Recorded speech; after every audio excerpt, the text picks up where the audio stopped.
akin ang anak ko."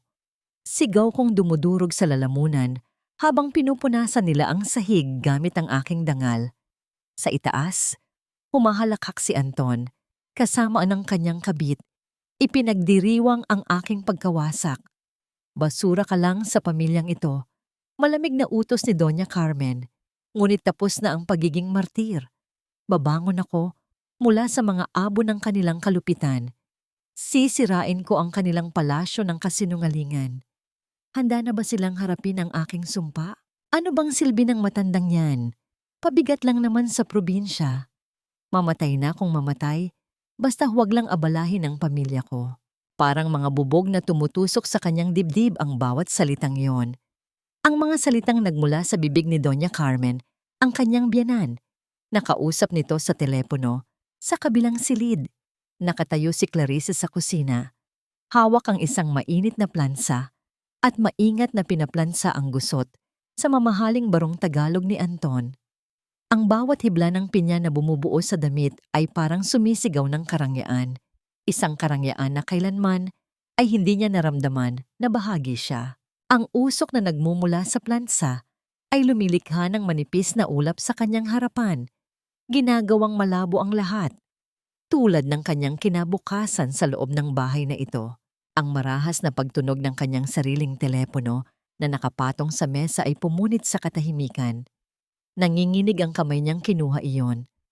Pangalan ng kanyang kapatid ang nasa screen. "Ate, si Itay." Humihikbing sabi ng boses sa kabilang linya. "Hindi na raw aabutin ng umaga," sabi ng doktor. "Hinahanap ka niya, Ate Clarice." Nabitawan niya ang plansa. Isang malakas na kalabog ang umalingaw-ngaw sa sahig na baldosa, kasabay ng pagguho ng mundo niya. Hindi pa pwede. Nangako siyang babalik siya. Nangako siyang aalagaan niya ito. Isang bagay lang ang nasa isip niya. Kailangan niyang umuwi. Sa pagmamadali, tumakbo siya palabas ng kusina. Hinahanap ang susi ng kotse sa lalagyan nito sa tabi ng pinto. Ngunit wala yon doon. "Ito ba ang hinahanap mo?" Isang malamig na boses ang pumigil sa kanyang paghahanap. Nakatayo roon si Doña Carmen. Ang buhok ay perpektong nakapusod. Ang mukha ay walang bakas ng anumang emosyon. Sa kanyang palad, nakapatong ang susi ng kotse, parang isang tropeo. "Mama, kailangan ko pong umuwi. Nag-aagaw buhay na po si Itay." Halos magmakaawang sabi ni Clarice. Ang luha ay nagsisimula nang mamuo sa gilid ng kanyang mga mata. "At iiwan mo ang responsibilidad mo dito?" Kalmadong tanong ng matanda. Itinago nito ang susi sa bulsa ng kanyang duster. "Bukas ang malaking party para sa kumpanya. Darating ang mayor. Anong sasabihin ng mga tao kung wala ang asawa ni Anton sa tabi niya? Nakakahiya. Ang hiya ng pamilyang ito ang mas mahalaga." "Pero mama, ang tatay ko." "Ang tatay mo ay tatay mo. Ang pamilya mo ngayon ay kami. At dito, ako ang masusunod." Kasabay ng pagbagsak ng kanyang pag-asa ay ang pagdating ni Anton, ang kanyang asawa, ang lalaking pinangakuan niyang mamahalin habang buhay. Nakita nito ang namumulang mata ni Clarice, ang desperasyon sa kanyang mukha. Lumuhod si Clarice. Niyakap niya ang mga binti ng asawa. Ang mamahaling pantalon nito ay nabasa ng kanyang mga luha. "Anton, please, parang awa mo na. Uwi na tayo. Gusto kong makita si Itay sa huling pagkakataon." Ngunit isang malakas na kamay ang humawi sa kanya. Tinulak siya ni Anton papalayo, dahilan upang bumagsak siya sa malamig na sahig.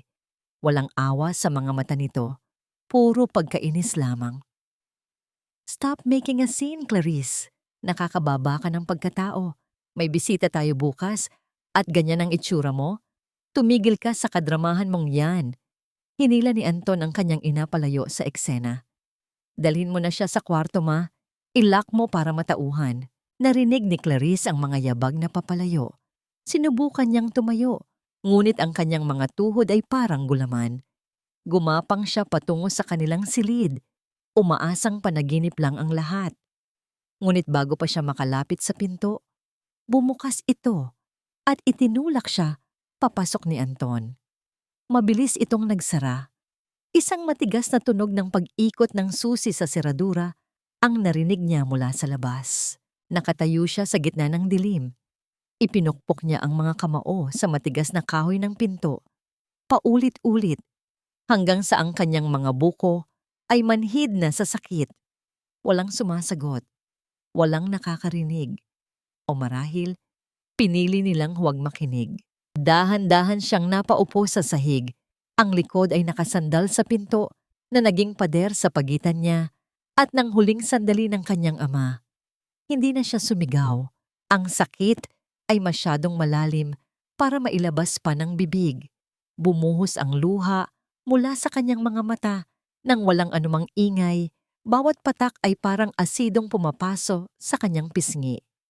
Ang kanyang dibdib ay sumisikip. Bawat paghinga ay isang pakikibaka. Sa gitna ng nakabibinging katahimikan ng kanyang pagdurusa, muling umilaw ang screen ng kanyang telepono. Isang tawag mula sa kanyang kapatid. Hindi niya ito sinagot. Tinitigan niya lang ang kumikinang na pangalan sa screen. Alam na alam kung anong balita ang naghihintay sa kabilang linya. Ang katotohanan ay naroon na. Isang malamig at matalim na punyal. Ngunit ang pagsagot sa tawag ay parang pagtulak sa punyal na yon nang mas malalim pa sa kanyang puso.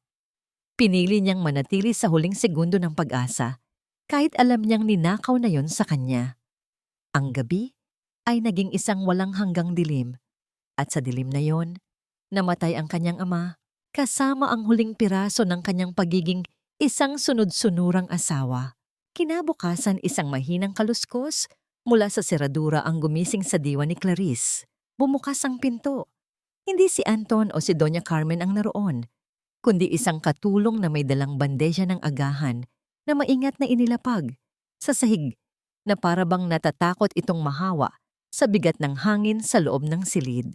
Hindi kumurap si Clarice. Dahan-dahan siyang tumayo mula sa pagkakaupo sa sahig. Walang luha. Ang kanyang mga mata ay parang dalawang patay na bituin sa isang madilim na kalangitan. Tahimik niyang binuksan ang aparador. Kinuha ang isang maliit na maleta at nagsimulang mag-impake.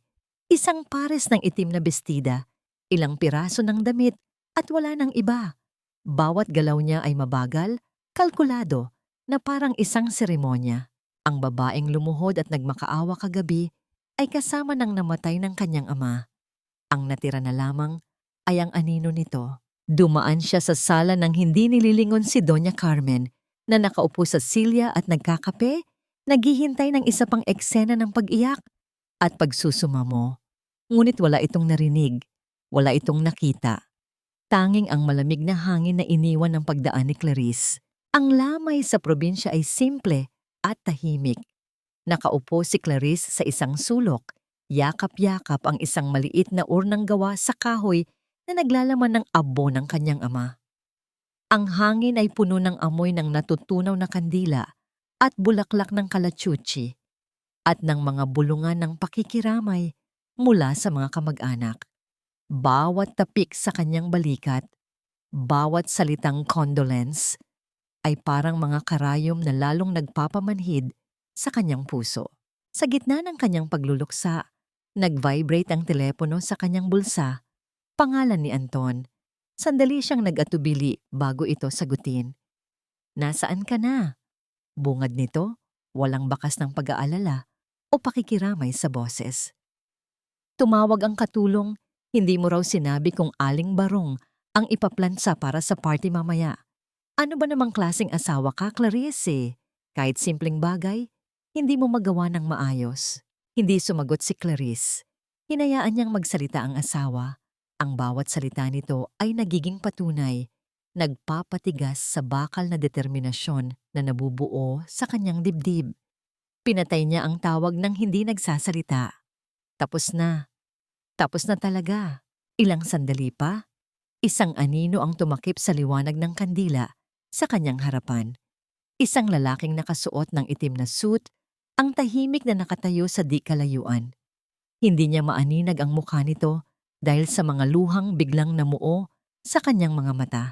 Nag-iwan ito ng isang puting rosas sa paanan ng litrato ng kanyang ama, yumuko ng bahagya at mabilis na umalis bago pa niya ito makilala. Nang gabing iyon, bago isara ang burol, mag-isa siyang lumapit sa altar. Kinuha niya mula sa kanyang bulsa ang isang lumang panyo na may burdang pangalan ng kanyang ama. Amoy pa rin nito ang tabako at ang pamilyar na pabango na ginagamit nito noong nabubuhay pa. Maingat niyang tiniklop iyon, parang isang sagradong relikya, ang tanging bagay na magbibigay sa kanya ng lakas. Tumingin siya sa nakangiting larawan ng kanyang ama. Ikinuyom niya ang kanyang palad. Ang mga kuko ay bumaon sa balat niya hanggang sa maramdaman niya ang hapdi. Hindi ito isang panata ng paghihiganti. Ito ay isang panata ng paglaya. Hinding-hindi na siya magiging isang manikang may utang na loob. Kinabukasan, bumalik siya sa Maynila. Ang biyahe pabalik ay parang isang paglalakbay mula sa kamatayan patungo sa isang bagong digmaan. Pagpasok niya sa dambuhalang pinto ng mansyon, nadatnan niya si Doña Carmen sa sala. Nakaupo sa paborito nitong silya, humihigop ng tsa. Isang ngisi ang gumuhit sa labi ng matanda. Isang ngising naghihintay ng pagluhod ng paghingi ng tawad. Inaasahan nitong makita ang isang Clarice na wasak, talunan, at handa nang maging alipin muli. Ngunit hindi iyon ang Clarice na bumalik. Dahan-dahan siyang naglakad palapit. Itinaas niya ang kanyang baba. Tinitigan niya ng diretso sa mata ang kanyang biyenan. At sa kauna-unahang pagkakataon, sa loob ng 5 taon, isang ngiti ang sumilay sa kanyang mga labi. Isang ngiting hindi umabot sa kanyang mga mata. Isang ngiting malamig, matalim, at puno ng mga lihim na hindi pa nito kayang hulaan. Tunay ngang ang katahimikan ang pinakamabisang baluti ng isang taong may binabalak. Sa mga sumunod na araw, tila bumalik ang dating Clarice sa loob ng mansyon. Ang Clarice na laging nakayuko, ang Clarice na masunurin, at ang Clarice na walang kibo sa kabila ng mga pangaalipusta. Ngunit sa likod ng kanyang mga matang nakatitig sa sahig, may isang apoy na dahan-dahang tumutupok sa lahat ng kanyang takot. Mama, pasensya na po sa inasal ko nung nakaraang araw. Bugso lang po ng damdamin dahil sa pagkawala ni Itay. Malumanay na sabi ni Clarice habang inilalapag ang tasa ng tsa sa harap ni Doña Carmen. Ang kanyang boses ay parang sutla, walang bahid ng puot na nararamdaman niya sa loob. Isang mapanguyam na tawa ang kumawala sa biyenan. Mabuti naman at natauhan ka na. Akala ko ay nakalimutan mo na kung sino ang nagpakain sa'yo at sa pamilya mo noong wala kayong malunok. Huwag mo nang uulitin yon, Clarice. Isang pagkakamali mo pa at titiyakin kong hinding-hindi mo na makikita ang anak mo. Tumango lamang si Clarice. Ang kanyang mga daliri ay mariing nakakapit sa tray na hawak, sapat na upang mamuti ang kanyang mga kuko. Ngunit sa labas, nanatili siyang estatwa ng pagsunod. Nang sumapit ang hating gabi, nang ang buong mansyon ay nababalot na ng mabigat na katahimikan, dahan-dahang bumangon si Clarice. Katabi niya si Anton na mahimbing na natutulog. Ang amoy ng alak ay nanggagaling sa bawat hininga nito. Isang matinding pandidiri ang gumapang sa balat ni Clarice habang tinititigan ang lalaking tinawag niyang asawa sa loob ng 5 taon. Maingat niyang kinuha ang telepono ni Anton mula sa side table. Gamit ang nanginginig na daliri, dahan-dahan niyang inilapit ang hinlalaki ng natutulog na asawa sa sensor ng telepono. Isang mahinang liwanag ang nagmula sa screen nang bumukas ito. Ang bawat mensaheng nababasa niya ay parang isang sampal na paulit-ulit na dumudurog sa kanyang dangal. Ang pakikipagharutan nito kay Stella, ang kanyang kabit, ay puno ng mga bastos na salita at mga pangakong hindi kailanman ibinigay sa kanya. Ngunit ang mas nagpasiklab sa kanyang galit ay ang mensahe ni Stella noong gabi ng pagkamatay ng kanyang ama. Buti nga at namatay na ang ama ng yaya mo. At least, hindi na siya gagawa ng dahilan para makaalis sa bahay niyo. Celebrate tayo later, babe. Ang reply ni Anton, isang laughing emoji, at ang mga salitang, "True." Isang pabigat na naman ang nawala sa mundo. Nanigas ang buong katawan ni Clarice. Ang bawat salita ay parang asidong tumutulo sa kanyang puso.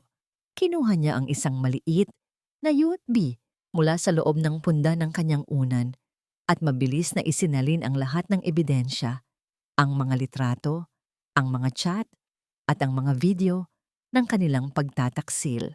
Sa gitna ng kanyang ginagawa, biglang bumukas ang pinto ng silid. Mabilis na itinago ni Clarice ang telepono sa ilalim ng kumot. Pumasok ang maliit na si Leo. Kinukuskos ang mga mata at halatang kagigising lang mula sa isang masamang panaginip. "Mommy, I had a bad dream." Bulong ng bata habang papalapit sa kanya. Agad na nawala ang lamig sa mga mata ni Clarice. Niyakap niya ang anak ng mahigpit. Ibinabaon ang kanyang mukha sa maliit na balikat nito. Ang init ng katawan ni Leo ang nagpapaalala sa kanya kung bakit niya ito ginagawa. Hindi niya hahayaang lumaki ang kanyang anak sa isang tahanang puno ng kasinungalingan at kawalan ng respeto. "Shh! Mommy's here, baby. Go back to sleep, okay?" Nang muling makatulog si Leo, hindi na bumalik sa kama si Clarice. Dahan-dahan siyang lumabas ng silid, bitbit ang kanyang tsinelas upang hindi lumikha ng anumang tunog sa sahig. Ang bawat hakbang niya sa madilim na pasilyo ay parang paglalakad sa ibabaw ng manipis na yelo. Pumasok siya sa silid-aklatan ni Anton. Alam niyang may itinatagong mga dokumento ang asawa tungkol sa kumpanya. Habang kinakalkal ang bag ni Anton, may isang maliit at makintab na bagay ang nahulog mula sa isang lihim na bulsa. Isang maliit na susi na may kakaibang disenyo. Bago pa niya masuri ang susi, narinig niya ang tunog ng mga yabag mula sa labas ng pasilyo. Ang tunog ng mga takong na tumatama sa sahig ay parang isang babala na papalapit ng papalapit. Ang bawat tunog ay nagpapabilis sa tibok ng kanyang puso. Mabilis niyang kinuha ang kanyang telepono at sinimulang kuhanan ng larawan ang mga dokumentong nakita niya sa ibabaw ng mesa. Mga papeles na nagpapakita ng malaking halaga ng pera na kinukupit ni Anton mula sa pondo ng pamilya. Biglang bumukas ang pinto ng silid-aklatan. Ang liwanag mula sa pasilyo ay nagmula sa likuran ng isang anino. "Anong ginagawa mo rito sa oras na ito, Clarice?" Ang boses ni Doña Carmen ay parang isang latigo na humiwa sa katahimikan. Nakatayo ang matanda sa may pintuan. Ang kanyang mga mata ay naniningkit sa suspisya. Mabilis na itinago ni Clarice ang kanyang mga kamay sa kanyang likuran. Ang kanyang puso ay parang gustong kumawala sa kanyang lalamunan. Wala po, Mama. Hinahanap ko lang po ang magazine na may recipe ng kare-kare na pinag-uusapan niyo kanina." Mabilis na sagot ni Clarice. Ang kanyang boses ay kalmado sa kabila ng panloob na pagkakagulo. Dahan-dahan siyang kumuha ng isang lumang magazine. Sa gilid ng mesa, ang kanyang mga kamay ay mahigpit na nakakapit dito, habang ang mga dokumento na kinukuhanan niya ng litrato ay nakatago sa likod ng magazine. Lumapit si Doña Carmen. Ang kanyang mga mata ay matalim na bumubusisi sa bawat galaw ni Clarice. "Kare-kare? Sa oras na ito ng gabi? Huwag mo akong lokohin, Clarice. Alam kong may kakaiba sa'yo simula nang bumalik ka mula sa probinsya." Inabot ng matanda ang kanyang kamay. Akmang kukunin ang magazine. "Naku, Mama, hindi po ito ang hinahanap ko. Ang bago pong release na magazine ang gusto ko. Hindi pa po ako nakabili." Mabilis na sabi ni Clarice. Sabay ngiti. Sa isang kisap mata, naibalik niya ang mga dokumento sa bag ni Anton at inilapag ang magazine sa mesa. Umiiwas sa kamay ng biyenan. Sa huli, umalis si Doña Carmen, nananatiling may pagdududa sa kanyang mga mata, ngunit walang patunay upang mapatunayan ang kanyang hinala. Kinabukasan, isang napakalaking grocery shopping ang inasikaso ni Clarice gaya ng nakasanayan. Habang naglalakad siya sa frozen goods section, ang kanyang mata ay napako sa dalawang pamilyar na figura, si Anton at ang kanyang kabit, si Stella. Nakahawak ang mga kamay nila, tumatawa, at pumipili ng mga mamahaling steak na para bang wala silang pakialam sa mundo. Ang puso ni Clarice ay parang biniyak sa gitna. Ang sakit na naramdaman niya kagabi nang mabasa ang kanilang mga mensahe ay lalong lumala nang makita niya silang magkasama sa personal. Naglakad silang papalapit sa kanya. Nakita sila ni Stella. Isang ngisi ang gumuhit sa labi ng kabit. Sa isang sadyang galaw, ibinagsak ni Stella ang kanyang mamahaling handbag. Oh my bag! Clarice, darling, pakipulot naman. Ang sakit ng likod ko eh. Hindi ako sanay magbuhat ng mabibigat. Nakatingin si Anton kay Clarice. Ang kanyang mga mata ay puno ng pagtawa, na para bang sinasabi nitong, "Tingnan mo, kahit sa harap ng kabit ko, alipin ka pa rin." Yumuko si Clarice. Dahan-dahan niyang pinulot ang handbag ni Stella. Ang kanyang mga daliri ay humaplos sa mamahaling balat nito. Sa loob, nakita niya ang isang wallet na punong-puno ng pera. Nang ibalik niya ang bag, nakatingin siya kay Stella. Isang matamis, ngunit malalim na ngiti ang sumilay sa kanyang labi. Napakaswerte mo naman, Stella. Sana lahat ng bagay na ipinupulot ay mamahalin, hindi yung mga gamit na karaniwan na lang na pinagsasaluhan. Mahinang sabi ni Clarice, sapat lang upang marinig ni Stella at Anton. Biglang nanlaki ang mga mata ni Stella. Ang ngiti sa kanyang labi ay nawala. Napalitan ng isang mapula at nag-aapoy na mukha. Maging si Anton ay bahagyang naniga sa kinatatayuan nito. Ngunit ngumiti lang si Clarice, kinindatan pa ang kabit, at nagtuloy sa kanyang grocery na para bang walang nangyari. Pagka-uwi niya, habang inaayos ang mga pinamili, isang email ang bumungad sa kanyang telepono. Galing ito sa isang unknown sender. Pagbukas niya, isang serye ng mga litrato ang bumungad sa kanya. Mga litrato ni Anton na nagbabayad ng down payment para sa isang bagong condominium. Sa ilalim ng condominium, nakita niya si Stella na nakatayo. Masayang hawak ang mga susi. Ang caption sa litrato ay, "Para sa aking reyna," mula sa pondo ng kumpanya.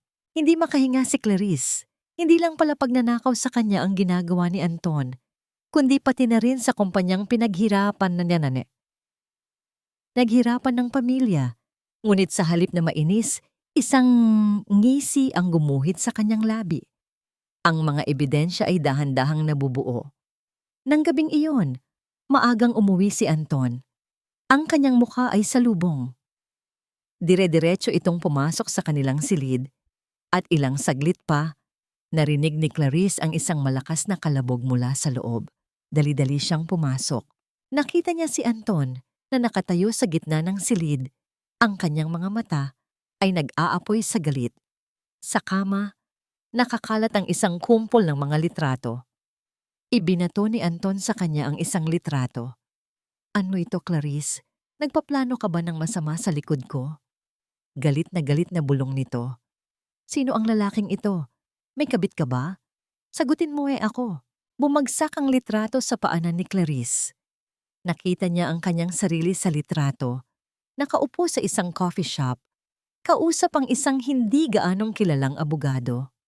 Lumabas ang mga litratong ito mula sa basura, ang mga dokumento ng kanyang unang patagong pagtatangka na kumonsulta tungkol sa diborsyo, bago pa man niya makita ang tunay na kulay ni Anton at Doña Carmen.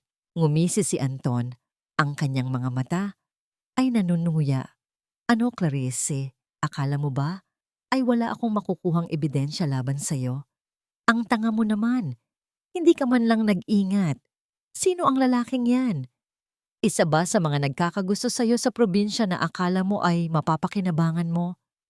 Isang malakas na tawa ang kumawala sa bibig ni Anton. Kinuha nito ang papel ng aplikasyon para sa diborsyo na kasama ng mga litrato at sa harap mismo ni Clarice, pinunit-punit iyon. "Sa tingin mo ba ay makakakuha ka ng diborsyo, Clarice? Wala kang pera, wala kang koneksyon. Basura ka lang sa paningin ng lipunan. Ang tingin mo ba ay papansinin ng sino mang abogado ang isang kagaya mo. Hindi mo ako kayang kalabanin. Hindi mo kami kayang kalabanin. Ibinagsak ni Anton ang mga punit-punit na papel sa kanyang mukha. Hindi kumibo si Clarice. Alam niyang may punto si Anton.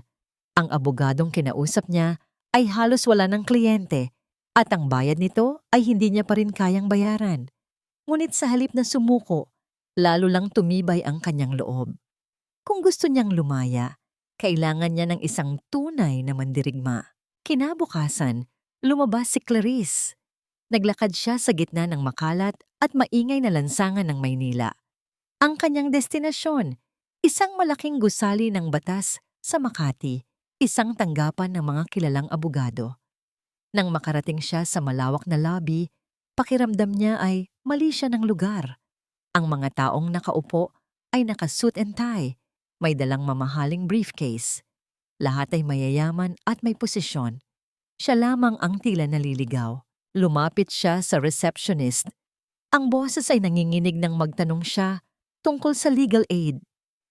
Ngunit isang matalim na tingin at isang matigas na iling ng ulo ang ibinigay sa kanya ng receptionist.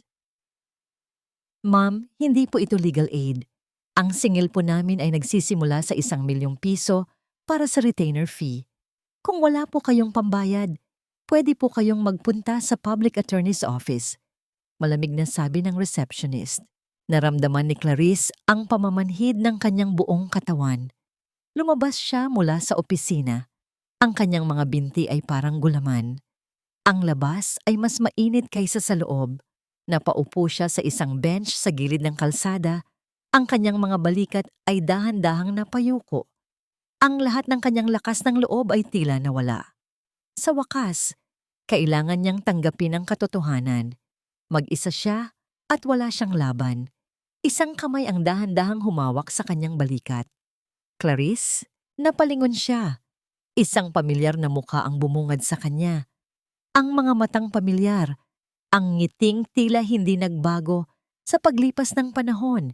Si Gabriel, ang kanyang matalik na kaibigan nung bata pa sila sa probinsya, ang lalaking laging naroon para sa kanya.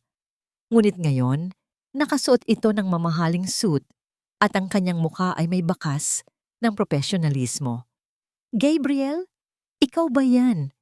Halos pabulong na tanong ni Clarice. Ngumiti si Gabriel, ang ngiting nagbigay ng biglang init sa kanyang puso. Oo, ako ito. Ang tagal nating hindi nagkita. Anong ginagawa mo rito? Bakit ka nakaupo dito, Clarice? Naramdaman ni Clarice ang panunubig ng kanyang mga mata. Sa loob ng mahabang panahon, hinawakan niya ang kanyang mga luha. Ngunit ngayon, sa harap ni Gabriel, tila kusang bumuhos ang lahat. Hindi na niya kinailangan pang magsalita. Sa isang tingin pa lamang, alam na ni Gabriel ang lahat. Ang sakit sa kanyang mga mata, ang pagod sa kanyang katawan, ang bigat sa kanyang kaluluwa. Halika, Clarice. Tara sa office ko. Pag-usapan natin yan. Malumanay na sabi ni Gabriel. Inakay siya ni Gabriel papasok sa gusali. Sa pagpasok niya sa opisina ni Gabriel, laking gulat niya nang makita ang pangalan nito sa pinto. Attorney Gabriel Reyes, Senior Partner. Ang dating mahiyain at mahirap na Gabriel ay ngayon isa ng sikat na abogado. Kwentuhan mo ako, Clarice. Huwag kang mag-alala. Walang bayad sa akin. Kaibigan mo ako. At alam kong may nangyaring masama sa'yo. Umupo si Gabriel sa tapat niya, nakinig ng mabuti sa bawat salitang lumalabas sa kanyang bibig. Nang matapos si Clarice magsalita, isang mahabang katahimikan ang bumalot sa kanila. Clarice, nagsimulang magsalita si Gabriel, ang kanyang boses ay puno ng seryosong tono. Hindi ko hahayaang saktan ka pa nila. Handa akong tulungan ka. Ito ang kasong hihilumin ng lahat. Nang sugat mo, huwag kang matakot. Kasama mo ako. Mula ngayon, ako ang iyong abogado. Isang matinding pagod ang naramdaman ni Clarice, ngunit kasabay nito ay isang bahagyang ginhawa. Hindi na siya nag-iisa. Sa wakas, may kakampi na siya. Pagkauwi niya sa mansyon, may kakaibang pakiramdam si Clarice. Hindi na takot, hindi na nag-iisa. May liwanag na sa dulo ng madilim na lagusan, ngunit hindi pa tapos ang laban. Ito ay simula pa lamang. Kinabukasan ng umaga, habang nag-aayos si Gabriel sa kanyang opisina, biglang nag-ring ang kanyang telepono. Pagkatapos ng tawag, bumaling siya sa kanyang kasamahan. Ang kanyang muka ay seryoso. Anton will try to transfer all his assets to his mother's name by tomorrow morning. Kailangan nating pigilan yon. Ang gabi ay parang isang matalim na balaraw na humihiwa sa kanyang dibdib. Habang ang buong pamilya ng Anton ay mahimbing na natutulog, si Clarice naman ay gising na gising. Nakaupo siya sa kanyang silid. Ang cellphone ay mahigpit na nakakapit sa kanyang tenga. Nasa kabilang linya si Gabriel. Ang boses nito ay puno ng pagmamadali at pag-aalala. Clarice, kailangan ko ang lahat ng dokumento na nakuha mo sa cellphone na ni Anton. Sabi ni Gabriel. May nakita akong loophole sa Articles of Incorporation ng kumpanya nila. Kung mapapatunayan nating gumamit si Anton ng pondo ng kumpanya para sa personal na layunin bago siya maglipat ng ari-arian, mai-freeze natin ang lahat. Nagtulungan sila sa pagrerepaso ng mga ebidensya sa pamamagitan ng tawag. Ang bawat datos ay ipinapaliwanag ni Clarice, habang si Gabriel naman ay naghahanap ng mga legal na paraan upang pigilan ang planong paglilipat ng ari-arian ni Anton. Ang mga oras ay lumipas na parang minuto. Ang mga mata ni Clarice ay namumula sa puyat, ngunit ang kanyang isip ay matalas at nakatuon.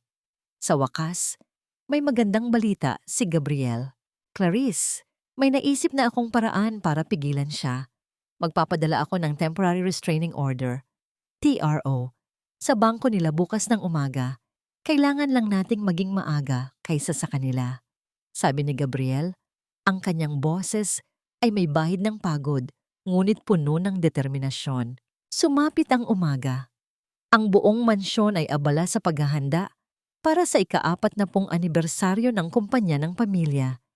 Ang bawat sulok ay nililinis.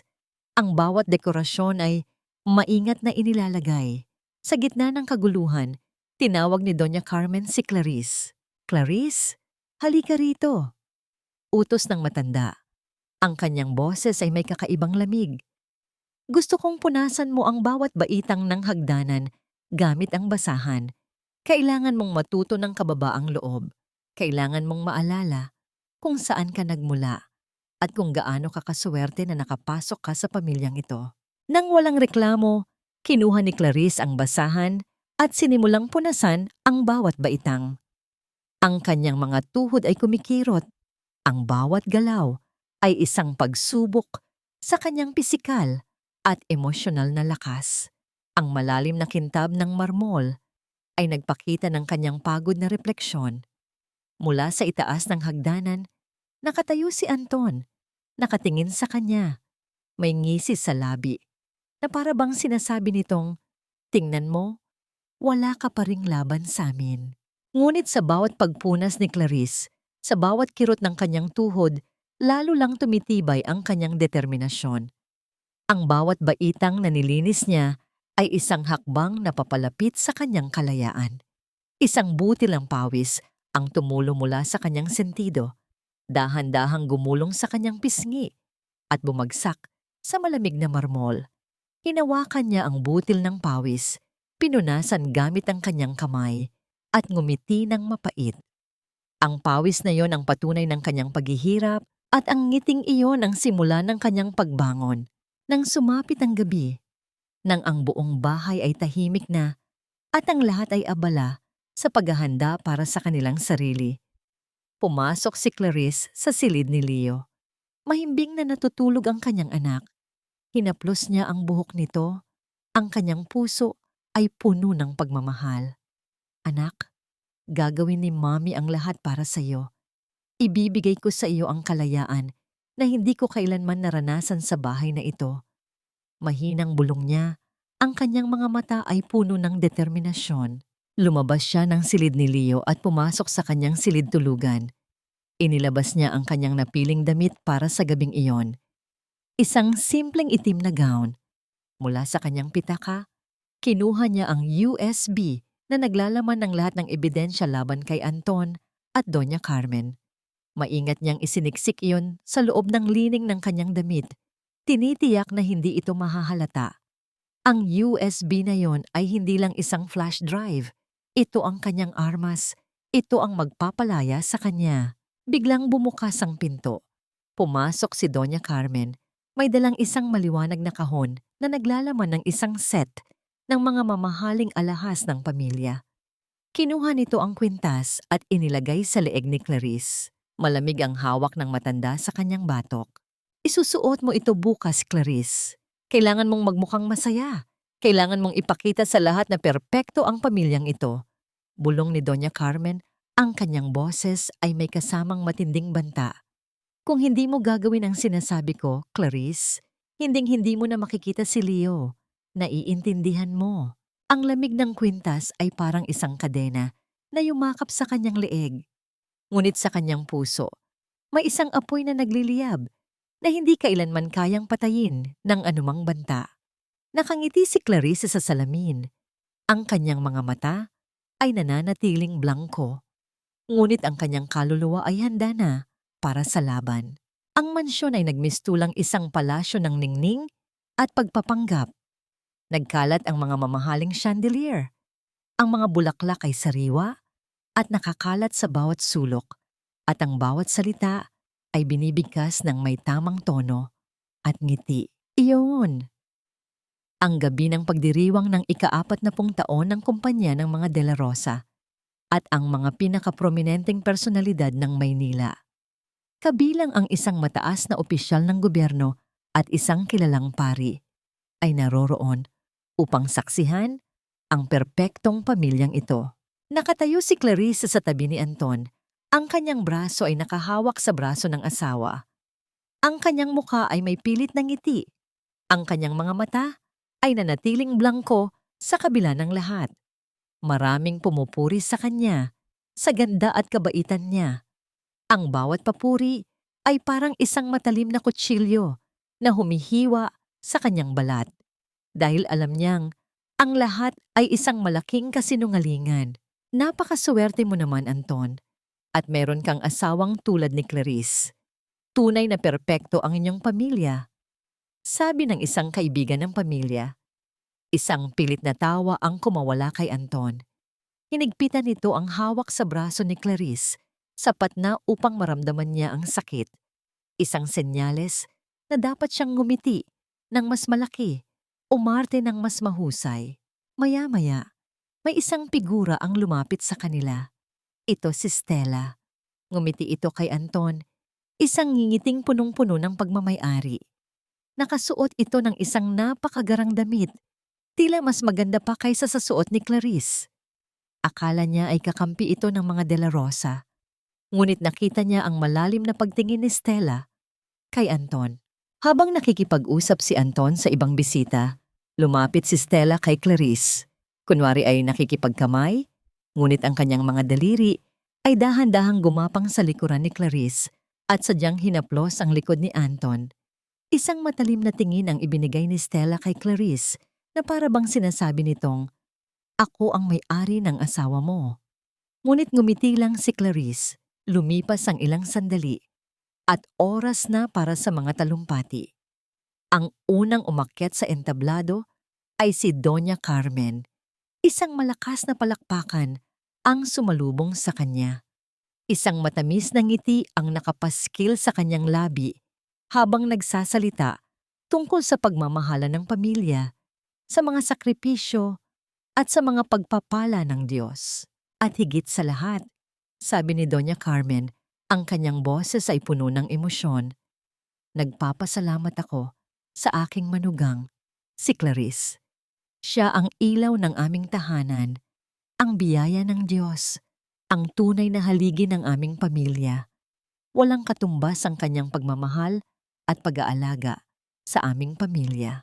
Ang bawat salitang lumabas sa bibig ni Doña Carmen ay parang isang punyal na paulit-ulit na tumutusok sa puso ni Clarice. Naramdaman niya ang pagkulo ng dugo sa kanyang mga ugat. Ang matinding galit, na dahan-dahang umakyat sa kanyang lalamunan. Ngunit kinailangan niyang magpigil. Ang oras ay hindi pa ngayon. Pagkatapos ng talumpati ni Doña Carmen, muling pumalakpak ang lahat. Maya-maya, inihayag ng MC ang susunod na magsasalita. Ngayon naman, pakinggan natin ang mensahe mula sa butihing may bahay ni Mr. Anton de la Rosa, si Mrs. Clarice de la Rosa. Dahan-dahang tumayo si Clarice. Tumingin siya kay Gabriel na nakatayo sa isang sulok, nakatingin ng diretso sa kanya at bahagyang tumango. Isang senyales. Lumakad si Clarice patungo sa entablado. Ang kanyang puso ay kumakabog ng malakas. Ang kanyang bawat hakbang ay may bigat ng kanyang mga pinagdaanan.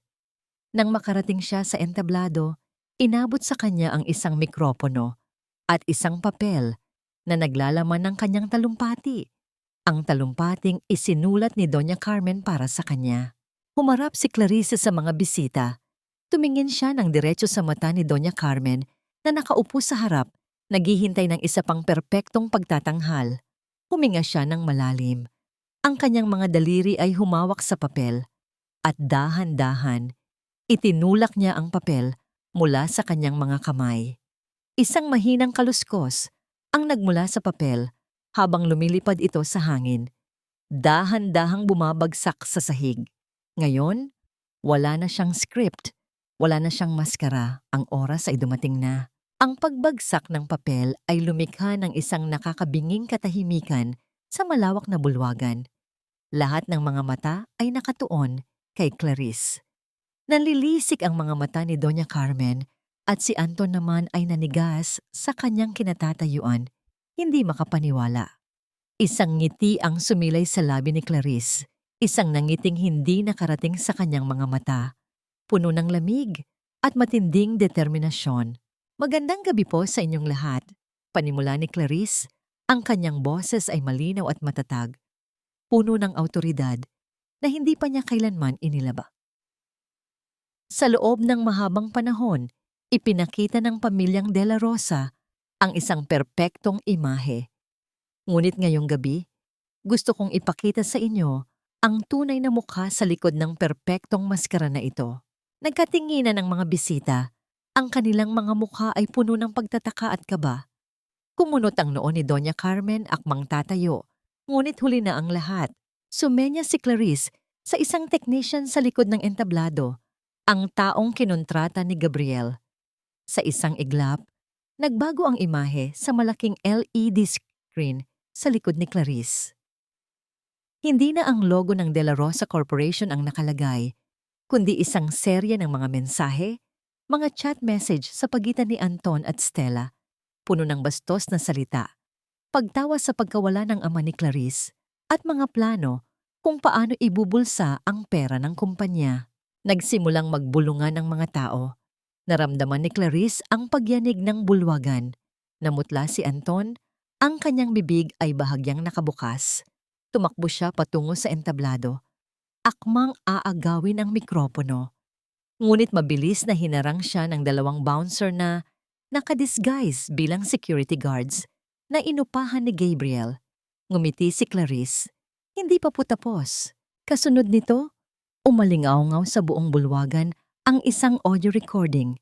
Ang boses ni Doña Carmen, malamig at walang awa, na nagsasabing, "Mamatay na kung mamatay.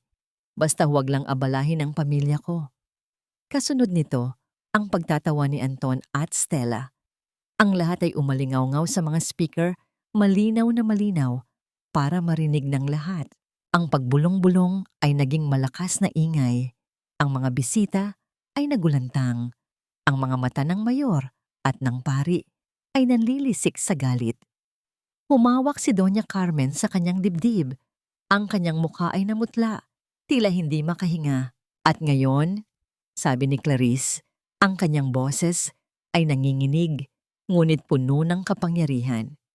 Kinuha niya mula sa loob ng lining ng kanyang damit ang isang folder. Ang application for divorce na pinunit ni Anton, ngunit ito ay hindi ang lumang papel. Ito ay isang bagong kopya, pinirmahan at may selyo na ng korte. Inihagis niya ang folder sa mukha ni Anton. Anton de la Rosa, mula ngayon, wala na akong koneksyon sa'yo. Hinihiwalayan na kita. Tapos na tayo. Sa gitna ng kaguluhan, isang maliit na figura ang tumakbo patungo sa entablado. Si Leo. Niyakap niya ang binti ni Clarice. Ang kanyang mukha ay puno ng pagtataka. Yumuko si Clarice. Binuhat ang anak at niyakap ng mahigpit. Ito ang kanyang lakas. Ito ang kanyang dahilan. Nang bumaba si Clarice mula sa entablado, ang mga mata ng lahat ay nakatuon sa kanya. Walang nagsalita. Ang tanging naririnig ay ang nagkakagulong-bulungan ng mga bisita. Nang dumaan siya sa harap ni Doña Carmen, tumigil siya sandali. Hindi siya nagsalita. Tiningnan niya lang ang matanda. Isang tingin na puno ng awa na para bang nakikita niya ang pagguho ng lahat ng pinaghirapan nitong itago. Sa pintuan ng bulwagan, nakita ni Clarice ang isang pamilyar na figura. Si Gabriel. Nakatayo ito roon. Ang kanyang mga mata ay puno ng paghanga at pagmamalaki. Binuksan niya ang pinto at doon naghihintay ang isang bagong simula. Ngunit bago pa siya tuluyang makalabas, narinig niya ang boses ni Anton, puno ng galit at puot. Clarice, magbabayad ka. Hindi mo pa alam kung ano ang kaya kong gawin. Pagsisisihan mo ito. Ngunit hindi na lumingon si Clarice. Niyakap niya ng mahigpit si Leo at lumabas. Habang naglalakad siya sa labas, ang sariwang hangin ay humaplos sa kanyang mukha. Isang malaking hininga ng kalayaan. Ngunit ang kalayaan ay maikli. Biglang umaling-awngaw sa kalye ang tunog ng sirena ng pulis. 3 patrol car ang humarurot papalapit sa kanila. Hinarangan ang kanilang daanan. Bumaba ang isang pulis, ang kanyang mukha ay seryoso. Mrs. Clarice de la Rosa, may warrant of arrest po kayo for industrial espionage and child kidnapping. Ang tunog ng sirena ng pulis ay sumira sa kapayapaan ng gabi. Bago pa man makakibo si Clarice, inagaw ng isang pulis si Leo mula sa kanyang bisig. Mama! Mama! Sigaw ng bata. Ang kanyang maliliit na kamay ay nagpupumilit na makawala. Ngunit huli na ang lahat. Kinuha si Leo ng isang babae na inutusan ni Doña Carmen habang si Clarice naman ay sa pilitang isinakay sa patrol car. Wala akong ninakaw. Hindi ko kinidnap ang anak ko. Sino ang nag-utos sa inyo nito? Sigaw ni Clarice. Ang kanyang boses ay halos mawala sa lamig ng hangin. Ngunit walang sumagot. Naramdaman niya ang pagkalamig ng posas sa kanyang pulso at ang pagguho ng kanyang buong pagkatao. Ibinagsak siya sa isang malamig at madilim na selda. Ang amoy ng kalawang at luma ay bumungad sa kanyang ilong. Sa isang iglap, nawala ang lahat ng kanyang tagumpay. Ang kalayaan na naramdaman niya kanina ay naging isang bangungot. Napaupo siya sa isang sulok. Ang kanyang mga kamay ay mahigpit na nakakapit sa kanyang dibdib, na para bang sinasara niya ang sugat na kakabukas pa lang. Ang kanyang buong pagkatao ay nanginginig sa takot at galit. Nag-iisa siya at ang kanyang anak ay nasa kamay ng mga halimaw. Kinabukasan ng umaga, isang pamilyar na anino ang tumakip sa mga rehas ng kanyang selda. Si Anton. Ngumiti ito, isang ngiting mapanguyam at puno ng kasamaan. Ayan, sabi ko na sa'yo, Clarice, wala kang laban sa akin. Akala mo ba ay madali akong kalabanin? Hindi mo pa ako kilala ng lubusan, sabi ni Anton. Ang kanyang boses ay may bahid ng pagtawa. Sinuhulan ko ang mga testigo. Ang abogado mo? Walang laban sa akin. Walang magtitiwala sa isang babaeng nanggaling sa probinsya at akusado ng pagnanakaw at kidnapping. Isang matinding takot ang gumapang sa puso ni Clarice. Nasaan si Leo? Anong ginagawa niyo sa kanya? Tumawa si Anton. Nasa lugar kung saan hindi ka na niya kailanman makikita. Maligaya siya kasama ang tunay niyang pamilya. Pero may offer ako sa iyo, Clarice. Pirmahan mo itong waiver na isinusuko mo ang lahat ng karapatan sa anak mo at babawiin ko ang kaso. Papalayain kita. Ibinato ni Anton sa kanyang harapan ang isang folder. Sa loob nito, isang waiver at ang dulo ng panulat. Kung pipirmahan niya iyon, makakalaya siya. Ngunit kapalit nito, habang buhay na niyang isusuko ang kanyang anak. Naramdaman ni Clarice ang pamamanhid ng kanyang mga kamay. Kung hindi niya pipirmahan, baka habang buhay siyang mabulok sa kulungan at hindi pa rin niya makikita ang anak niya. Hindi na niya alam kung anong gagawin. Hawak niya ang panulat. Ang kanyang mga mata ay naniningkit. Ang kanyang buong buhay ay nakasalalay sa isang pirma. Ang kanyang puso ay parang gustong kumawala sa kanyang lalamunan. Si Leo, ang kanyang anak. Biglang bumukas ang pinto ng opisina ng pulis. May kasamang malakas na kalabog. Tumilapon ang panulat mula sa kanyang kamay. Hinding-hindi siya pipirma ng kahit ano. Si Gabriel. Nakatayo ito sa may pintuan. Ang kanyang mukha ay puno ng galit. Ang kanyang mga mata ay nanlilisik sa galit. Hawak nito ang isang tumpok ng mga papeles. Mayroon tayong temporary restraining order, Anton. Hindi mo siya pwedeng pilitin sa kahit anong pirmahan. At mayroon din kaming writ of habeas corpus para kay Clarice. Hindi siya dapat nakakulong dito. Namutla si Anton. Ang kanyang nanggisi ay nawala. Napalitan ng isang mukha na puno ng pagkagulat at galit. Gabriel! Ano ang ginagawa mo rito? Wala kang karapatan. May karapatan ako bilang abogado niya at bilang kaibigan niya. Sumusobra ka na, Anton. Hindi ko hahayaang saktan mo pa si Clarice. Lumamig ang katawan ni Clarice. Sa wakas, may sumalba sa kanya. Ngunit ang kanyang puso ay nanatiling mabigat. Kahit nakalabas siya ng kulungan, ang kanyang anak ay nasa peligro pa rin. Nang gabing iyon, dinala ni Gabriel si Clarice sa isang ligtas na apartment, malayo sa mansyon ng mga De La Rosa. Habang nakaupo siya sa sofa, pinipilit na mahimbing na makatulog, biglang bumukas ang telebisyon. Isang babaeng newscaster ang lumabas sa screen. Sa isang pahayag mula sa De La Rosa Corporation, idineklara nilang si Mrs. Clarice De La Rosa ay mayroong mental disorder at may history ng pagiging marahas sa kanyang anak. Inirekomenda rin nilang ipasuri ang bata para sa psychological trauma na dulot ng kanyang ina. Napatayo si Clarice. Nanginginig ang kanyang buong katawan habang tinititigan ang telebisyon. Ang kanyang pangalan ay binaliktad. Ang kanyang pagkatao ay sinira. Nawasak ang buong pagkatao ni Clarice nang marinig niya ang balita. Ang kanyang mga kamay ay nanginginig. Ang kanyang pangalan, ang kanyang pagiging ina, ay binaligtad at sinira sa harap ng buong bansa. Napaupo siya sa sahig. Ang kanyang mga mata ay blanko. Hindi na niya alam kung paano palalaban. Mabilis na lumapit si Gabriel sa kanya. Hinawakan nito ang kanyang mga balikat. Pilit siyang pinapatayo. Clarice, makinig ka sa akin. Huwag kang maniniwala sa mga sinasabi nila. Ito ay tactics lang nila para sirain ka. Alam nating hindi totoo yan. Pilit na tinitigan ni Gabriel ang mga mata ni Clarice. Ang kanyang boses ay malumanay, ngunit puno ng awtoridad. Kailangan mong maging malakas, hindi para sa akin, kundi para kay Leo. Siya ang nangangailangan sa iyo ngayon. Huwag mong hahayaang sirain nila ang iyong pangalan at ang koneksyon mo sa anak mo. Hindi nagsalita si Clarice, ngunit ang kanyang mga mata ay dahan-dahang bumalik sa pagtuon.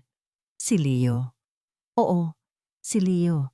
Kailangan niya si Leo. Nang gabing iyon, pinilit ni Gabriel na kumain si Clarice. Inihanda niya ang isang simpleng lugaw, amoy sibuyas at luya, na pamilyar sa kanila mula noong bata pa sila sa probinsya. Walang imik na kinain ni Clarice ang lugaw. Ang init nito ay dahan-dahang bumababa sa kanyang lalamunan, nagbibigay ng kaunting ginhawa. Habang kumakain si Clarice, nakita ni Gabriel ang isang maliit na galos sa pulso nito, marahil mula sa posas. Kumuha siya ng first aid kit at dahan-dahang nilinisan ng sugat. Hindi nagsalita si Clarice. Ang bawat haplos ng bulak sa kanyang balat ay isang senyales ng pag-aalaga na matagal na niyang hindi naramdaman. Ang katahimikan ay puno ng emosyon. Ang presensya ni Gabriel ay parang isang kanlungan, isang ligtas na lugar. Kailangan natin ng matibay na ebidensya, Clarice. Nagsimulang magsalita si Gabriel habang nag-aayos sila ng mga papeles sa lamesa. May naaalala ka bang sino mang tao sa mansyon ng mga De La Rosa na posibleng makapagbigay ng patunay na hindi ka masamang ina o makapagpatunay sa tunay na ugali ni na Anton at Doña Carmen? Biglang may naisip si Clarice. Si Yaya Rosa, ang matandang yaya ni Anton. Matagal na siyang nagtatrabaho sa pamilya, ngunit bigla siyang tinanggal dahil lang sa nakita niyang naglalambingan si Anton at Stella sa kusina. Binalaan siya ni Doña Carmen na huwag magsalita. Si Yaya Rosa, magaling, sabi ni Gabriel. Kung mapapakiusapan natin siya, malaking tulong siya sa kaso. Alam niya ang lahat ng sikreto ng pamilya. Alam niya kung gaano kakahusay na ina. Kinabukasan, pumunta sila sa isang siksikan na squatter area sa Tondo, kung saan nakatira si Yaya Rosa. Ang amoy ng basura at usok ay bumungad sa kanilang ilong. Natagpuan nila si Yaya Rosa sa kanyang maliit na bahay na gawa sa kahoy at yero. Sa una, ayaw ni Yaya Rosa na makipagtulungan. Takot siya sa mga De La Rosa. Huwag na po, Ma'am Clarice. Wala po akong laban sa kanila. Baka pati po ako ay masaktan. Ngunit hindi sumuko si Clarice. Hinawakan niya ang kamay ni Yaya Rosa. Yaya, alam ko po ang takot na nararamdaman mo. Ngunit iniisip ko po ang anak ko. Nais po nilang sirain ang pangalan ko na para bang wala akong silbi. Nawalan na po ako ng ama, Yaya. Hindi ko po kayang mawalan din ng anak. Alam kong nakita mo kung paano ko inaalagaan si Leo. Alam kong saksi ka sa lahat ng ginawa nila sa akin. Pakiusap, Yaya. Tulungan mo ako. Sa mga mata ni Yaya Rosa, nakita ni Clarice ang awa at pagkaunawa. Isang luha ang bumaba sa pisngi ng matanda. Sige, Ma'am Clarice. Tutulungan ko po kayo. Alam kong nararapat ka sa hustisya. May itinago rin akong ebidensya na magpapabagsak sa kanila. Nang palabas na sila sa lugar ni Yaya Rosa, ang araw ay dahan-dahang lumulubog, nagbibigay ng kulay kahel sa kalangitan. Biglang, isang malakas na busina ng sasakyan ang umalingaw-ngaw sa likuran nila. Isang itim na van, walang plaka, ang humarurot papalapit sa kanila. Clarice! Dito! Sigaw ni Gabriel. Mabilis niyang hinila si Clarice papunta sa gilid ng kalsada. Sa isang iglap, bumagsak sila sa madilim na kalsada. Ang itim na van ay sadyang sumagasa sa isang tumpok ng basura na halos tumama sa kanila bago ito humarurot palayo. Ang malakas na tunog ng pagbangga ng van sa tumpok ng basura ay nag-iwan ng nakakabinging katahimikan. Bumagsak si Clarice sa madilim na kalsada. Ang kanyang puso ay kumakabog ng napakabilis. Sa tabi niya, si Gabriel ay nakahiga. Ang kanyang mga mata ay nananatiling nakatuon sa itim na van na humarurot palayo. Clarice, ayos ka lang ba? Tanong ni Gabriel. Ang kanyang boses ay may bahid ng sakit. Napansin ni Clarice ang dugong umaagos sa braso ni Gabriel. Sa paghila sa kanya, naisugod niya ang braso sa matalim na gilid ng sirang yero. Gabriel, nasugatan ka! Halos sigaw ni Clarice. Ang kanyang boses ay puno ng takot. Mabilis niyang hinawakan ang braso ni Gabriel. Ang kanyang mga kamay ay nanginginig. Sa sandaling iyon, tanging ang pag-aalala sa lalaking nasa tabi niya ang kanyang naramdaman. Ang takot na mawala ito. Ang takot na may mangyaring masama rito. Ito ang unang pagkakataon na nakaramdam siya ng ganito para sa isang lalaki matapos ang kanyang pagdurusa kay Anton. Huwag kang mag-alala. Maliit na galos lang ito, sabi ni Gabriel. Pilit nang ngumingiti, ngunit ang kanyang mukha ay namumutla. Hinawakan niya ang kamay ni Clarice. Clarice, may nakita ako. Sa lupa, may naiwan ng itim na van. Isang maliit na logo, parang isang ibon na may pakpak na may nakasulat na De La Rosa Logistics. Ang van na yon ay pag-aari ng kumpanya ni Anton. Ito ay hindi isang aksidente. Ito ay isang pagtatangka sa kanilang buhay. Nagmamadali silang bumalik sa apartment ni Gabriel. Maingat na inilabas ni Clarice ang first aid kit at sinimulang linisan ang sugat ni Gabriel. Habang inilalagay niya ang antiseptiko, naramdaman niya ang matinding sakit ni Gabriel, ngunit hindi ito umangal. Sa katahimikan, ang kanilang mga mata ay nagtagpo. Clarice, gusto kong sabihin sa'yo, matagal na kitang mahal. Bulong ni Gabriel. Ang kanyang boses ay halos hindi marinig. Mula noong bata pa tayo, ikaw na ang mahal ko. Nagkaroon ka ng asawa at tinanggap ko yon. Pero ngayon, hindi ko nahahayaang may manakit pa sa'yo. I will fight for you. Naramdaman ni Clarice ang init sa kanyang pisngi. Ang kanyang puso ay kumabog ng napakabilis. Hindi niya inasahan ang mga salitang iyon. Ang kanyang mga mata ay napuno ng luha. Dahan-dahan niyang inilapit ang kanyang ulo sa balikat ni Gabriel. Naramdaman ang init at pagmamahal na matagal na niyang hinahanap. Hindi sila nagsalita. Ang bawat haplos ng kamay ni Gabriel sa kanyang buhok ay isang pahayag ng pagmamahal. Kinabukasan ng umaga, isang tawag ang dumating mula kay Yaya Rosa. Dahil sa nangyari kagabi, lalo lang tumibay ang loob ng matanda. Ma'am Clarice, tutulungan ko po kayo. Pupunta po ako sa korte. Magsasabi po ako ng totoo. Handa na po ako. Ang araw ng paglilitis ay sumapit. Ang hukuman ay siksikan, puno ng mga mamamahayag at mga taong nagtataka.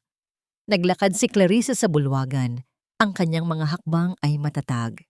Sa kanyang tabi, si Gabriel ay nakasuot ng kanyang abogadong kasuotan. Ang kanyang mukha ay seryoso, ngunit puno ng suporta. Nang pumasok sila sa courtroom, bumungad sa kanila ang isang hindi inaasahang tanawin. Ang hukom na hahawak sa kaso ay isang matandang lalaki.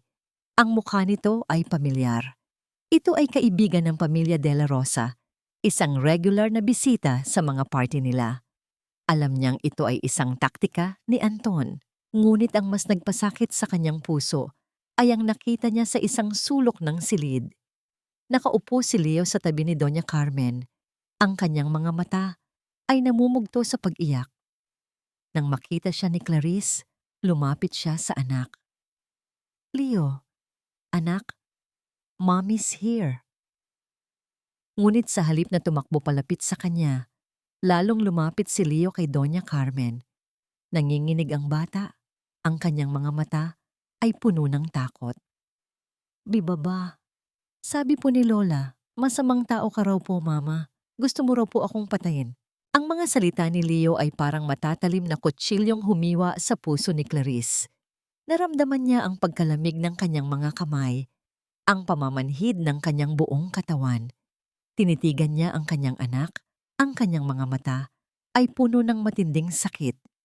Si Leo, ang kanyang munting anak, ang nag-iisang rason kung bakit siya lumalaban, ay ngayon ay takot sa kanya. Ang bata ay hindi dapat malapit sa isang ina na may mental disorder. Mayabang na sabi ng abogado ni Anton na si Attorney Garcia habang ngumingisi. Nagsimula ang paglilitis. Ang courtroom ay puno ng mga bulungan at pagtataka. Ang abogado ni Anton ay patuloy na sinisiraan si Clarice. Inilalabas ang kanyang background sa probinsya, ang kanyang kawalan ng formal na trabaho, at ang kanyang umano'y kawalan ng kakayahang pangalagaan si Leo. Gusto niyo bang malaman kung bakit iniwan ni Mr. De La Rosa ang kanyang asawa? Sabi ni Attorney Garcia. Dahil lagi siyang amoy kusina. Dahil hindi siya nakapag-aral ng maayos. Dahil mas interesado siya sa mga lalaki sa probinsya kaysa sa kanyang sariling anak. Naramdaman ni Clarice ang pagkulo ng kanyang dugo. Gusto niyang sumigaw. Gusto niyang ipagtanggol ang kanyang sarili. Ngunit naramdaman niya ang pagpisil ng kamay ni Gabriel sa kanyang ilalim ng lamesa. Isang senyales na magpigil. Umakyat sa witness stand si Anton. Ang kanyang mukha ay puno ng kasinungalingan. Nag-iyak-iyakan habang nagkukwento ng mga kasinungalingan tungkol kay Clarice. Mahal na mahal ko po ang asawa ko, Judge. Ngunit nagbago po siya. Lagi po siyang nawawala. At minsan po, nakikita ko po siyang nakikipag-usap sa ibang lalaki sa telepono. Nagiging marahas din po siya sa anak namin. Minsan po, nakita ko po siyang sinisigawan si Leo dahil lang po sa ayaw nitong kumain. Ang bawat salita ni Anton ay parang lason na kumalat sa buong silid. Naramdaman ni Clarice ang matinding galit. Gusto niyang sabihin ang totoo, ngunit hindi niya magawa. Kasunod nito, umakyat sa witness stand si Doña Carmen. May hawak itong isang maliit na diary. Ito po ang diary ni Clarice, Your Honor. Nakasulat po rito ang kanyang matinding pagkamuhi kay Leo. Sinasabi niya rito na pabigat lang si Leo sa kanya. Kaya po namin siya ipinapa-psychiatric dahil sa tingin namin ay may malubha siyang karamdaman sa pag-iisip. Ang pagkabigla ay kumalat sa courtroom. Naramdaman ni Clarice ang pagyanig ng kanyang buong katawan. Diary niya? Wala siyang diary. Ito ay isang kasinungalingan. Isang desperadong pagtatangka upang sirain siya. Your Honor, objection! Sigaw ni Gabriel, matagumpay na bumangon mula sa kanyang upuan. Ang akusasyon po ng psychiatric illness ay walang batayan. May hawak po akong medical record mula sa isang respetadong psychiatrist na nagpapatunay na ang pag-aaral na ginawa sa Mrs. De La Rosa ay huwad. Ang doktor na nagbigay ng diagnosis ay may kaso po ng unethical conduct at tinanggalan na po ng lisensya. Ang mga mata ng hukom ay nanlilisik. Namutla si Attorney Garcia. Ang mga De La Rosa ay nagkatinginan. Ang kanilang mga mukha ay puno ng pagkabigla. Isang tagumpay para kay Clarice, isang maliit na hakbang. Kung gayon, ilabas ang ebidensya, utos ng hukom, ang kanyang boses ay puno ng awtoridad. Ibinigay ni Gabriel ang mga dokumento sa hukom. Habang binabasa ito ng hukom, ang kanyang mukha ay dahan-dahang nagbabago mula sa pagkabigla patungo sa galit. Ito ay hindi maaaring mangyari. Bulong ng hukom. Mr. Garcia, ano ang paliwanag ninyo dito? Nagulantang si Attorney Garcia. Wala itong masabi. Ang lahat ng kanilang kasinungalingan ay unti-unting nabubunyag. Your Honor, kailangan po natin ng recess, sabi ni Attorney Garcia. Pinayagan ng hukom ang recess. Sa labas ng courtroom sa banyo, sinundan ni Doña Carmen si Clarice. Akala mo ba ay mananalo ka, Clarice? Hinding-hindi ka mananalo. Ang katotohanan ay hindi mahalaga. Ang mahalaga ay kung sino ang may pera at kapangyarihan. Wala kang silbi, Clarice. Bulong ni Doña Carmen, ang kanyang boses ay puno ng puot.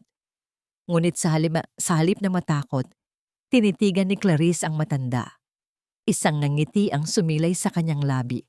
Hindi po ako natatakot sa inyo, Mama. Dahil ang katotohanan ay may sariling tinig. At sa huli, iyon ang maghahari. Pagkatapos ng recess, bumalik sila sa courtroom. Ang mga puso ni Clarice at Gabriel ay kumakabog ng malakas.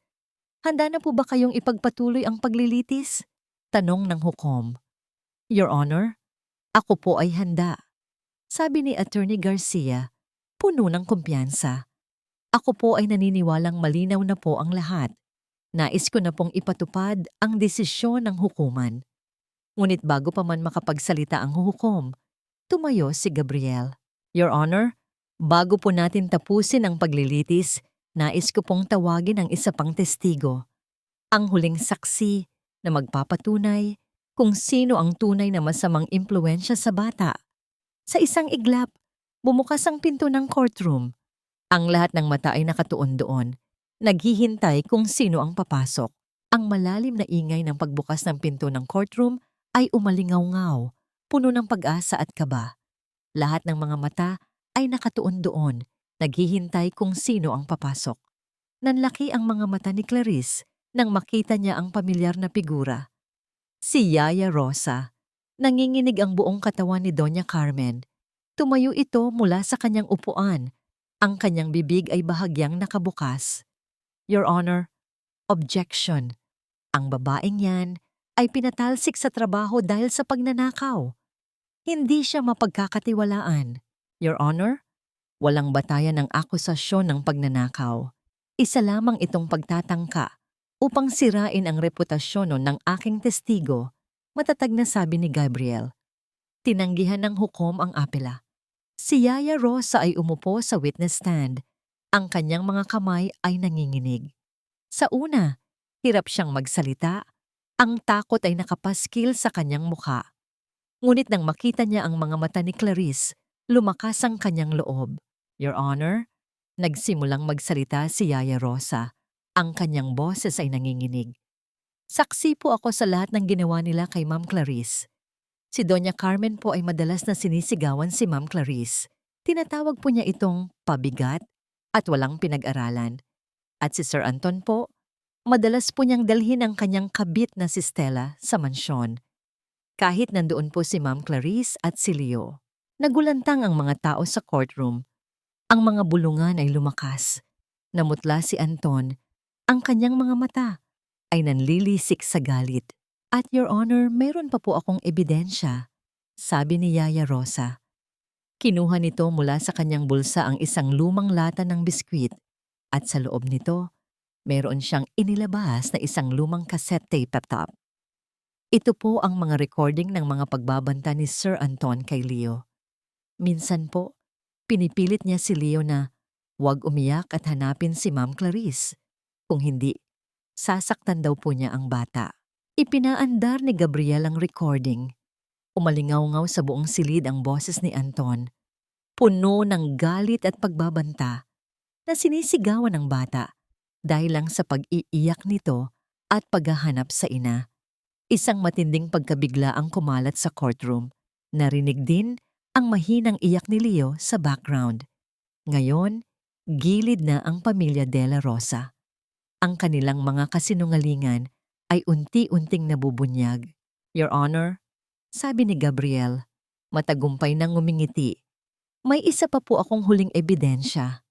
Ito po ang mga financial records mula sa kumpanya ng De La Rosa na inilabas ng aking kliyente. Malinaw po rito na si Mr. Anton De La Rosa ay nagnanakaw ng milyon-milyong piso mula sa kumpanya para sa kanyang personal na pangangailangan at may malaking utang pa siya sa mga loan shark. Ang pondo po na ginamit niya upang bilhin ang bahay ng kanyang kabit ay galing po sa trust fund ni Leo.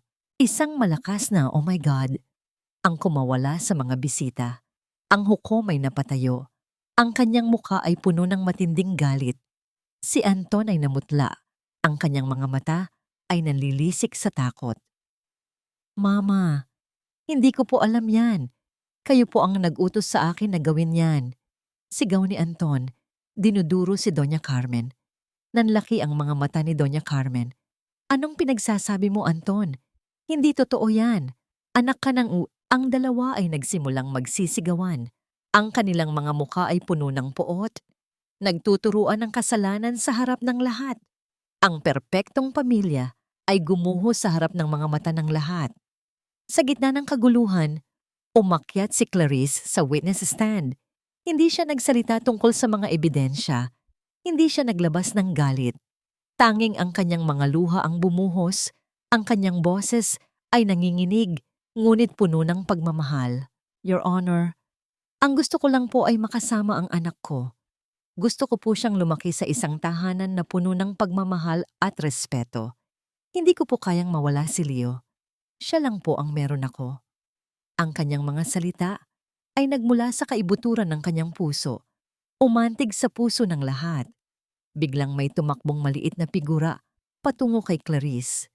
Si Leo. Humagulol ito habang niyayakap ang binti ni Clarice. Mama, sorry po. Mahal na mahal po kita, Mama. Niyakap ni Clarice ang kanyang anak. Ang kanyang mga luha ay bumuhos. Ang hukom ay gumuho. Ang kanyang puso ay nahabag. Order in the court! Sigaw ng hukom. Ang kanyang boses ay matatag. Batay sa lahat ng ebidensya at testimonya, ipinapataw ko na ang kapakanan ng bata ay mas mapoprotektahan sa ilalim ng pangangalaga ni Miss Clarice De La Rosa. Ang kustodya ng bata ay ibibigay kay Miss Clarice De La Rosa. Isang malakas na sigawan ng pagpupuri ang bumalot sa courtroom. Niyakap ni Clarice si Leo ng mahigpit. Isang ngiti ang sumilay sa kanyang labi. Sa wakas, malaya na sila. Ngunit ang drama ay hindi pa tapos. Sa labas ng courtroom, biglang bumukas ang pinto. Isang pangkat ng mga pulis na nakasuot ng mga itim na uniforme ng NBI ang pumasok. Anton de la Rosa at Doña Carmen de la Rosa, you are under arrest for fraud, embezzlement and attempted murder. May warrant of arrest po kami. Sabi ng isang opisyal. Namutla si Doña Carmen. Ang kanyang muka ay namumutla. Ang kanyang mga mata ay nanlilisik sa galit at takot. Nahawakan niya ang kanyang dibdib at sa gitna ng kaguluhan, bumagsak siya sa sahig. Ang tunog ng mga sirena ng pulis, ang pagbulong-bulong ng mga tao, at ang pagbagsak ni Doña Carmen ay lumikha ng isang malaking kaguluhan sa loob ng courtroom.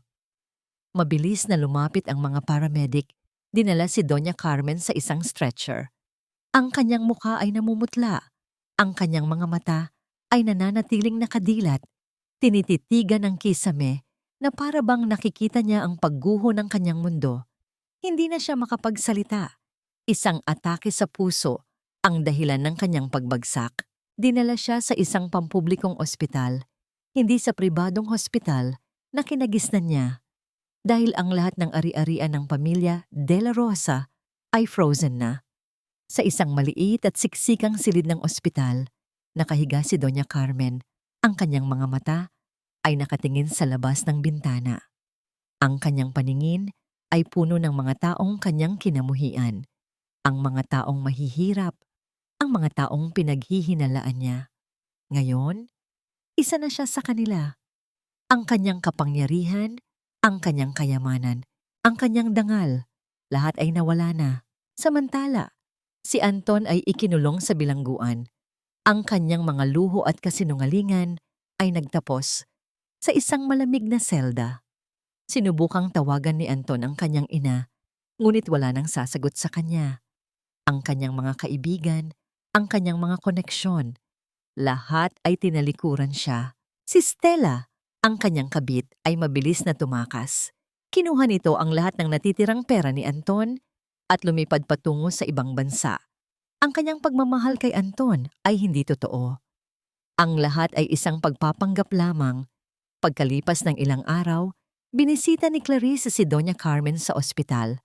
Kasama niya si Leo na nakasuot ng simpleng damit. Lumapit si Clarice sa kama ni Doña Carmen. Ang matanda ay tila hindi nakakakita. Ang kanyang mga mata ay blanko. Mama, malumanay na sabi ni Clarice. Ang kanyang boses ay puno ng awa. Nandito po kami. Hindi kumibo si Doña Carmen. Walang anumang emosyon sa kanyang mukha. Kinuha ni Clarice mula sa kanyang bag ang isang kopya ng desisyon ng hukuman, ang formal na papel ng kanilang diborsyo. Inilagay niya iyon sa bedside table ni Doña Carmen. Mama, sinisira po kayo ng inyong kapalaluan. Winawasak po kayo ng inyong kayabangan. Kinamuhian niyo po ang mundo. At ngayon, ibinabalik po ng mundo ang pagkamuhi sa inyo. Pinapatawad ko po kayo, Mama. Hindi po para sa inyo, kundi para po sa sarili ko. Para po makalaya na ako sa sakit na ibinigay niyo po sa akin. Tumalikod si Clarice. Bago siya umalis, binuksan niya ang bintana ng silid. Pumasok ang sariwang hangin at ang sikat ng araw. Isang huling galaw ng kabaitan mula sa isang babaeng matagal nang pinahirapan. Nang lumabas si Clarice at Leo sa ospital, ang sikat ng araw ay dumampi sa kanilang mga balat. Isang malaking hininga ng kalayaan. Ang lahat ng bigat sa kanyang dibdib ay tila nawala na. Nakahintay si Gabriel sa labas ng ospital. Ngumiti ito nang makita sila. Clarice, Leo, kumusta kayo? Ayos na po kami, Gabriel. Sabi ni Clarice. Ang kanyang boses ay puno ng pasasalamat. Hinawakan ni Gabriel ang kamay ni Clarice. Handa na ba kayong umuwi, Clarice? Sa tunay nating tahanan? Ang mga salitang yon ay parang musika sa tenga ni Clarice. Ang tunay nating tahanan, isang lugar na puno ng pagmamahal, paggalang at kalayaan. Ang kanyang puso ay kumabog ng napakabilis. Sa wakas, may bago na siyang simula. Isang tunay na simula. 3 taon. 3 taon ang lumipas simula nang huling yakapin ni Clarice ang nakaraang puno ng sakit at kasinungalingan. 3 taon din ang lumipas simula nang natagpuan niya ang tunay na kapayapaan sa piling ni Leo at Gabriel. Bumalik sila sa probinsya. Ang maliit na bahay ng kanyang yumaong ama ay inayos at ngayon ay masigla na muli. Hindi na isang mansyon, ngunit isang tahanan na puno ng init at pagmamahal. Ang lumang panaderya ng kanyang ama ay muling binuksan at ngayon ang amoy ng sariwang tinapay at kape ay bumubuhay sa buong pamayanan. Ang mga customers ay dumaragsa, hindi lang dahil sa masarap na panaderya, kundi dahil din sa ngiti ni Clarice na puno ng tunay na kaligayahan. Isang hapon, habang abala si Clarice sa pag-aayos ng tinapay, nakita niya si Leo sa labas ng tindahan. Masayang pinaglalaruan nito ang isang saranggola sa dalampasigan. Sa tabi niya, si Gabriel ay nakatayo, tinutulungan ng bata na paliparin ang saranggola ng mas mataas pa. Ang mga mata ni Gabriel ay puno ng pagmamahal habang tinititigan si Leo. Hindi niya kailanman sinubukang palitan ang ama ni Leo. Ngunit ginampanan niya ang papel ng isang responsableng ama, isang kaibigan, at isang taong laging naroon para sa bata. Ang simpleng tanawin na yon ay pumuno sa puso ni Clarice. Hindi na niya kailangan ng mga mamahaling alahas o malalaking mansyon. Ang kanyang kayamanan ay ang pagtawa ng kanyang anak, ang init ng pagmamahal ko ni Gabriel, at ang kapayapaan na natagpuan niya sa piling ng kanyang pamilya. Nang dahan-dahang lumubog ang araw, nagbigay ng kulay kahel at lila sa kalangitan. Lumapit si Gabriel kay Clarice. Nakatayo ito sa kanyang likuran. Ang init ng kanyang katawan ay dumampi sa kanyang likod. Dahan-dahan itong niyakap si Clarice mula sa likuran. Ang kanyang baba ay dahan-dahang inilapat sa balikat nito. Maligaya ka ba, Clarice? Mahinang bulong ni Gabriel. Naramdaman ni Clarice ang pagbilis ng kanyang tibok ng puso. Pinikit niya ang kanyang mga mata. Inilapat ang kanyang kamay sa braso ni Gabriel na nakayakap sa kanya. Ang init ng kanyang yakap ay isang patunay ng pagmamahal na matagal na niyang hinahanap. Oo, Gabriel. Dito. Sa piling niyo. Ito ang kapayapaan na matagal ko nang pinangarap. Sagot ni Clarice. Ang kanyang boses ay puno ng emosyon. Mas hinigpitan ni Gabriel ang yakap. Hindi ko ipinapangako na magkakaroon ka ng isang palasyo, Clarice. Ngunit ipinapangako ko, ang ating tahanan ay hinding-hindi magkakaroon ng kandado. Walang magkukulong sa'yo. Hindi ka na muling mag-iisa. Pinikit ni Clarice ang kanyang mga mata. Sa wakas, naramdaman niya ang tunay na kalayaan, ang tunay na pagmamahal. Ang kanyang puso ay puno ng pasasalamat. Ang nakaraan ay naiwan na, isang basag na salamin na hindi na muling mabubuo. Ang ngayon ay isang bagong umaga, puno ng liwanag at pag-asa. Mula sa malayo, narinig nila ang masiglang tawa ni Leo habang hinahabol ang saranggola sa dalampasigan. Ang tunog ng tawa nito ay humalo sa tunog ng alon, lumilikha ng isang perpektong simponya ng kapayapaan. 5 taon na ang lumipas. Ang maliit na panaderya sa tabi ng dalampasigan ay lumago. Ang amoy ng sariwang tinapay at kape ay bumubuhos sa buong komunidad. Sa isang sulok ng tindahan, nakaupo si Clarice, hawak ang isang panulat, at nagsusulat ng isang liham. Ngayon, hindi na siya ang dating Clarice. Ang kanyang mga mata ay puno ng liwanag. Ang kanyang mukha ay may ngiting matagal nang hinanap. Nagsusulat siya para sa isang organisasyon na tumutulong sa mga kababaihang biktima ng domestic abuse. Nagbabahagi ng kanyang kwento bilang inspirasyon at patunay na may pag-asa.